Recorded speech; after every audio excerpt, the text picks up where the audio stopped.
प्रधानमंत्री ने Tokyo Paralympic खेलों के पदक विजेता भारतीय खिलाड़ियों से की मुलाकात।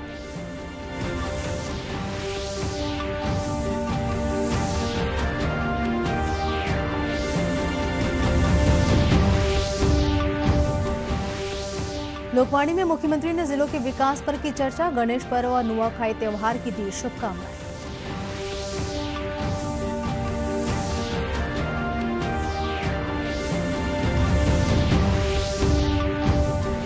राष्ट्रीय लोक अदालत में प्रदेश के विभिन्न जिलों के 50,000 से अधिक मामलों का हुआ निराकरण।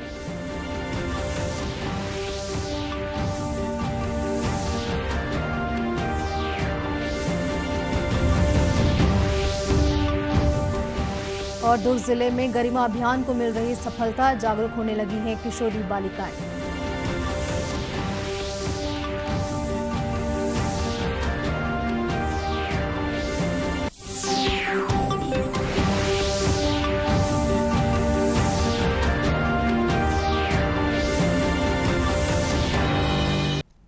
नमस्कार, आप देख रहे हैं दूरदर्शन समाचार। मैं हूं सरोज गुप्ता। आप समाचार विस्तार से।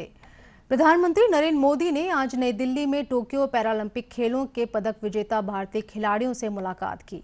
इस मौके पर श्री मोदी ने विभिन्न खेलों में पदक जीतकर भारत का नाम रोशन करने वाले खिलाड़ियों को बधाई देते हुए उनकी सराहना की।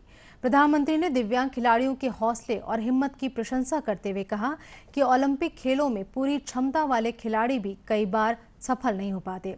ऐसे में दिव्यांग खिलाड़ियों की सफलता किसी को भी प्रेरित कर सकती है। इस मौके पर खिलाड़ियों और उनके प्रशिक्षकों ने कहा कि खेल के दौरान प्रधानमंत्री ने फोन पर उनसे बात की थी। प्रधानमंत्री की इस पहल से उन्हें पदक जीतने का विश्वास और मजबूत हो गया।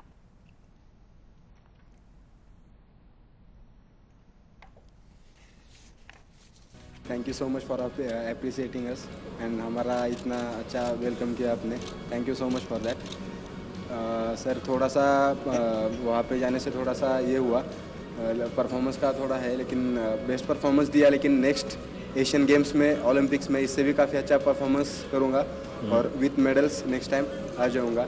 एंड आपका सपोर्ट है जो हम टॉप्स के अंदर है, उसमें काफ़ी अच्छे से फाइनेंशियली सपोर्ट मिल रहा है, जिसकी वजह से हम अब्रॉड जाके ट्रेनिंग कर सकते हैं। चाहे यहाँ पे भी बाहर भी काफ़ी अच्छे से फाइनेंशियल सपोर्ट मिलता है। So really helps a lot sir.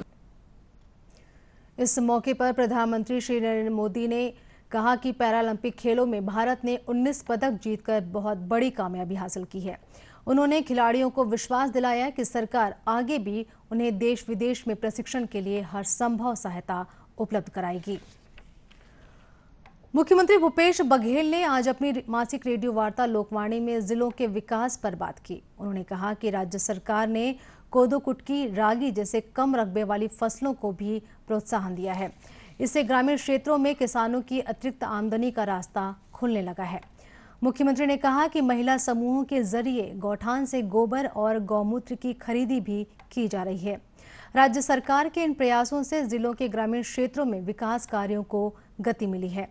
मुख्यमंत्री ने कहा कि आज की लोकवाणी का विषय है जिला स्तर पर विशेष रणनीति से विकास की नई राह।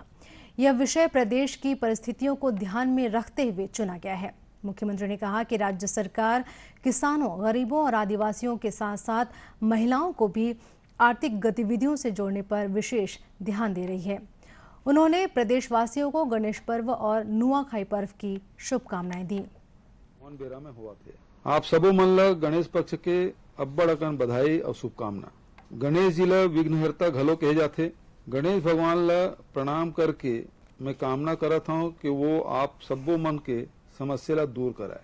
हमार महान नेता लोकमान्य बाल गंगाधर तिलक जी है आजादी के लड़ाई के बेरा में सार्वजनिक गणेश उत्सव के शुरुआत करे रहीस। ओकर अपील हमार छत्तीसगढ़ में घलो अब्बड़ असर करे रहीस। ते पाए के छत्तीसगढ़ में घलो सार्वजनिक गणेश उत्सव के मजबूत परंपरा पड़े है। आप मन के सहयोग ले ये परंपरा लगातार चलत है। पाछू बछर कोरोना के कारण सार्वजनिक कार्यक्रम नहीं हो सकिस, लेकिन ये बछर कोरोना काबू में आगे है। तेकर सेती ये साल सार्वजनिक गणेश उत्सव मनाए बर कुछ छूट दे गए है। मोर अपील है कि आप मन सावधानी के साथ, सुरक्षा उपाय के साथ मास्क पहन के, नाक मुंह ढांक के त्योहार मनावा। सामाजिक एकता, सौहार्द और समरसता के हमार विरासत ला आगू बढ़ाओ। 13 सितंबर के नवाखाई है। नवाखाई हमार छत्तीसगढ़ और उड़ीसा राज्य के साझा संस्कृति के पहचान आए। मोर डहार ले जम्मू उत्कल समाज के मनखे मन ला बधाई और शुभकामना। कार्यक्रम के दौरान मुख्यमंत्री ने प्रदेश के विभिन्न जिलों से शामिल हुए श्रोताओं के सवालों के जवाब भी दिए। मुख्यमंत्री ने श्रोताओं को विश्वास दिलाया कि उनके समस्याओं के समाधान के लिए सरकार हर संभव प्रयास कर रही है। विभिन्न अदालतों में लंबित मामलों के त्वरित निपटारे के लिए प्रदेश में कल राष्ट्रीय लोक अदालत का आयोजन किया गया। इसके अंतर्गत राज्य में तहसील से लेकर उच्च न्यायालय स्तर तक के मामलों की सुनवाई हुई। राष्ट्रीय विधिक सेवा प्राधिकरण के निर्देश के तहत आयोजित किए गए इस लोक अदालत में करीब 50,000 से अधिक मामलों का निराकरण हुआ। विभिन्न जिलों और तहसीलों की अदालतों में राजीनामा योग्य प्रकरणों को पक्षकारों की आपसी सहमति से सुलझाया गया। छत्तीसगढ़ उच्च न्यायालय के द्वारा इस राष्ट्रीय लोक अदालत में 5 खंडपीठों द्वारा लगभग 100 प्रकरणों का निराकरण किया गया है। छत्तीसगढ़ उच्च न्यायालय के कार्यवाहक मुख्य न्यायाधीश तथा कार्यपालक अध्यक्ष न्यायमूर्ति प्रशांत कुमार मिश्रा के निर्देश के तहत इस लोक अदालत के लिए सभी जिलों में मजिस्ट्रेट की बैठक सुनिश्चित की गई थी। लोक अदालत के संबंध में राज्य विधिक सेवा समिति के सचिव प्रशांत पराशर ने बताया कि इस प्रयास से हजारों मामलों का समाधान आपसी सहमति से किया गया, जो कि न्याय प्रक्रिया के लिए एक मिसाल है। लोक अदालत के माध्यम से ही जो प्रकरणों का निराकरण होता है उसमें सही तौर से न्याय होता है, क्योंकि दोनों पक्षकारों को एक जो न्याय मिलता है वो काफ़ी लंबे समय तक उन लोगों के बीच में एक सौहार्दपूर्ण वातावरण को बनाए रखता है और उन लोगों के बीच में जो मेल भाव था, जो दुर्भावना थी, वो दूर हो जाती है। इसलिए लोक अदालत के माध्यम से जो प्रकरण सुलझ रहे हैं उससे एक मील का पत्थर साबित होंगे। ऐसे मामले जो भी न्यायालय में प्रस्तुत नहीं हुए थे, उनका भी पक्षकारों की आपसी सहमति के आधार पर निराकरण किया गया। दुर्ग जिले के 3 सरकारी अस्पतालों में प्रधानमंत्री केयर फंड और राज्य सरकार के सहयोग से 6 मेडिकल ऑक्सीजन प्लांट जल्द बनकर तैयार हो जाएंगे। इनमें से 5 पीएसए ऑक्सीजन प्लांट और 1 मेडिकल लिक्विड ऑक्सीजन प्लांट है। इन ऑक्सीजन प्लांट के बन जाने से दुर्ग जिला अब मेडिकल ऑक्सीजन के मामले में पूरी तरह आत्मनिर्भर हो चुका है। जिले के अस्पतालों में मरीजों के लिए अब बाहर से ऑक्सीजन खरीदने की आवश्यकता नहीं होगी। दुर्ग जिला अस्पताल के civil surgeon doctor Puneet Balkishore ने बताया कि पीएसए ऑक्सीजन प्लांट से प्रति मिनट 960 लीटर ऑक्सीजन का उत्पादन होगा। उन्होंने बताया कि जिला अस्पताल में ऑक्सीजन सप्लाई के लिए पाइपलाइन बिछाकर 176 पॉइंट बनाए गए हैं। डॉक्टर पुनीत बालकिशोर ने बताया कि सभी ऑक्सीजन संयंत्रों के लिए उपकरण खरीदी केंद्रीय स्वास्थ्य एवं परिवार कल्याण मंत्रालय के माध्यम से की गई है। उन्होंने बताया कि कोरोना की तीसरी लहर की आशंका को देखते हुए दुर्ग जिले में ऑक्सीजन वाले बिस्तरों की तैयारियां पूरी कर ली गई हैं। राजनांदगांव जिले के दिग्विजय कॉलेज स्थित त्रिवेणी परिसर में राजनांदगांव साहित्य परिषद और कान्यकुब्ज सभा ने साहित्य मर्मज्ञ डॉक्टर बलदेव प्रसाद मिश्र की 123वीं जयंती पर उनका पुण्य स्मरण किया। इस अवसर पर वरिष्ठ साहित्यकार डॉक्टर चंद्रशेखर शर्मा का सम्मान किया गया। श्रद्धांजलि कार्यक्रम में आमंत्रित वक्ताओं ने डॉक्टर बलदेव प्रसाद मिश्र के व्यक्तित्व और उनके साहित्यिक योगदान की चर्चा की।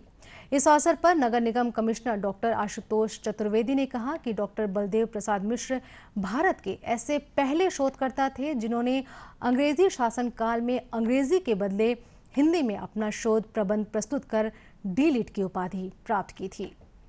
जी को याद करने ऐसे समय में जब शोध पत्र अंग्रेजी में सबमिट किए जाते थे, उस समय में छत्तीसगढ़ ही नहीं अपितु पूरे भारत में ऐसा यूनिक व्यक्तित्व जिसने तुलसी दर्शन पे डी.लिट किया, अपना शोध पत्र अंग्रेजी में सबमिट किया अंग्रेजी शासनकाल में और डी.लिट की उपाधि प्राप्त की। इस अवसर पर साहित्यकार डॉक्टर चंद्रशेखर शर्मा ने कहा कि राजनांदगांव जिले में गजानन माधव मुक्तिबोध और डॉक्टर पदुमलाल पुन्नालाल बख्शी के साथ मिलकर डॉक्टर बलदेव प्रसाद मिश्र ने राजनांदगांव जिले में साहित्य की आधारशिला रखी। वे उत्कृष्ट साहित्यकार होने के साथ ही कुशल प्रशासक और समाज सेवी भी थे।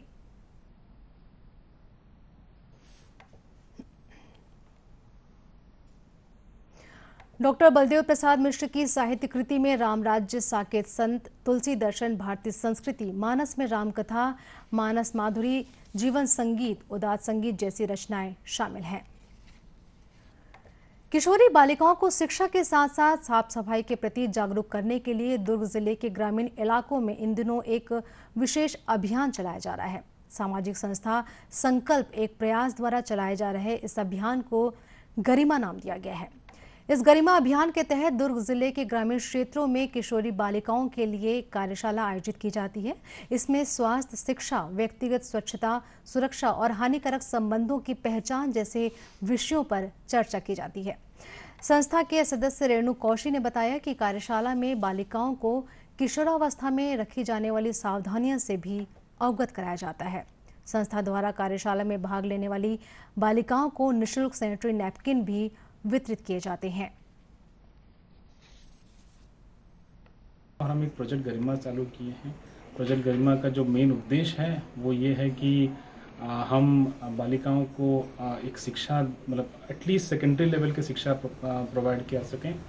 दूसरा ये है कि उनके पर्सनल हाइजीन पे हम उनका अवेयरनेस कर सकें ताकि वो एक गरिमामय ज़िंदगी जी सके। थर्ड है कि मेन जो विलेजेस में उनके हाउस होल्ड में उनके पेरेंट्स के साथ में या उनके जो रिलेटिव्स हैं उनको थोड़ा सा अवेयरनेस ला सके।